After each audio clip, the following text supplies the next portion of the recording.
Bonjour à tous et bienvenue sur Tout savoir des CG. Aujourd'hui, on se retrouve pour la vidéo relative à l'exercice se rapportant au bilan fonctionnel. Cet exercice va également être utilisé pour la vidéo relative au tableau de financement.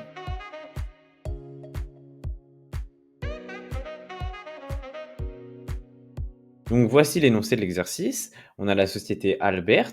On nous donne un bilan fonctionnel au 31-12-N-1 avec un compte de résultat et d'autres informations relatives à l'exercice. Et on va nous demander de réaliser le bilan fonctionnel au 31-12-N. Donc je vous conseille de prendre note de cet exercice, d'essayer de le faire chez vous, d'essayer d'établir le bilan fonctionnel et ensuite de passer à la seconde partie de la vidéo, à savoir la correction de celui-ci. Pour que la correction soit la plus transparente possible, je vais la faire sous ce format-là, à savoir l'énoncé à gauche et le bilan fonctionnel à droite pour que je le fasse en même temps que vous et que vous compreniez clairement le raisonnement. Tout d'abord, la première partie du bilan fonctionnel, les immobilisations corporelles brutes.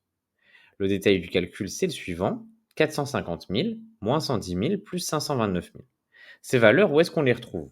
Bon, le 450 000, c'est les valeurs classiques, c'est celles au 31-12-N-1 qu'on retrouvait dans notre bilan fonctionnel du 31-12-N-1. L'information relative aux immobilisations, elle était présente dans les annexes, et c'est celle-ci, elle est très importante. Des investissements en immobilisation corporelle d'un montant de 529 000 euros ont été réalisés, donc on a acquis 529 000 euros d'immobilisation, et l'immobilisation cédée durant l'exercice avait une valeur d'origine de 110 000 euros. Donc, cela explique la variation qui nous donne un emploi stable de 869 000 euros. Ce bilan fonctionnel-là est très simple et si vous désirez d'autres exercices concernant le bilan fonctionnel un peu plus compliqués qui préparent mieux à l'examen, vous pouvez me le signaler et je vous proposerai d'autres vidéos. Tant qu'on est sur les immobilisations, on va s'intéresser à leur amortissement. Donc au 31-12-N-1, en termes d'amortissement, on avait 85 000. On sait qu'on a cédé une immobilisation d'une valeur d'origine de 110 000.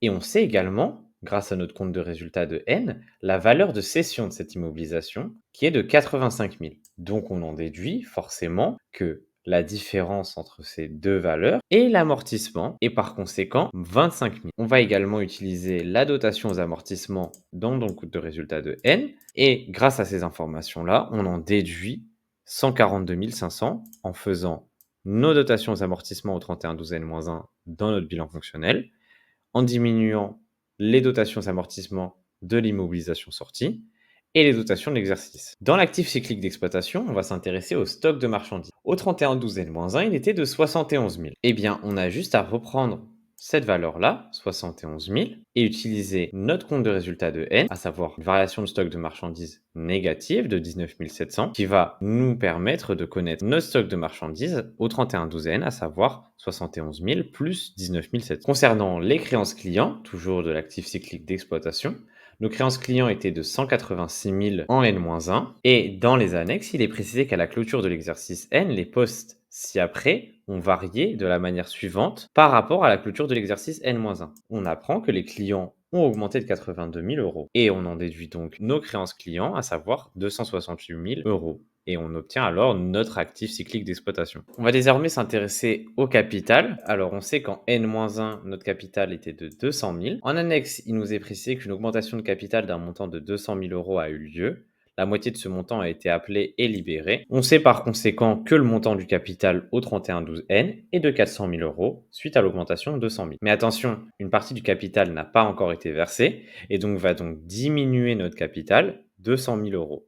Si le capital ici est indiqué à 300 000 euros et qu'on a compris qu'il était de 300 000 parce qu'il y a une partie qui n'a pas été libérée, c'est juste, mais le détail est préférable. Pour trouver notre report à nouveau, ce qui va nous intéresser, c'est notre résultat en N-1, qui est indiqué ici dans notre bilan fonctionnel de N-1. Et il nous est indiqué en annexe que 40% du résultat de N-1 a été distribué en N, et le solde a été mis en report à nouveau. Le report à nouveau est de 60%, 212 460, soit 67 467. Le résultat de l'exercice, eh bien, on le retrouve dans notre compte de résultat directement, aucune difficulté. Donc le résultat pour les emprunts à long terme, c'est 333 000 euros. Pour connaître ce résultat, on va s'intéresser à notre bilan fonctionnel de N-1, avec des emprunts à long terme d'un montant de 78 000 euros, et des CBC d'une valeur de 27 400 € qu'il faudra soustraire à ces emprunts à long terme pour le tableau de suivi des dettes. En annexe, il nous est précisé qu'un nouvel emprunt de 200 000 € a été souscrit et 45 000 € ont été remboursés et qu'il n'y a pas d'intérêt couru non échu pour les 2 exercices. Dans ce cas-là, un tableau de suivi des dettes va être réalisé, à savoir que l'emprunt à long terme en N-1 était de 178 000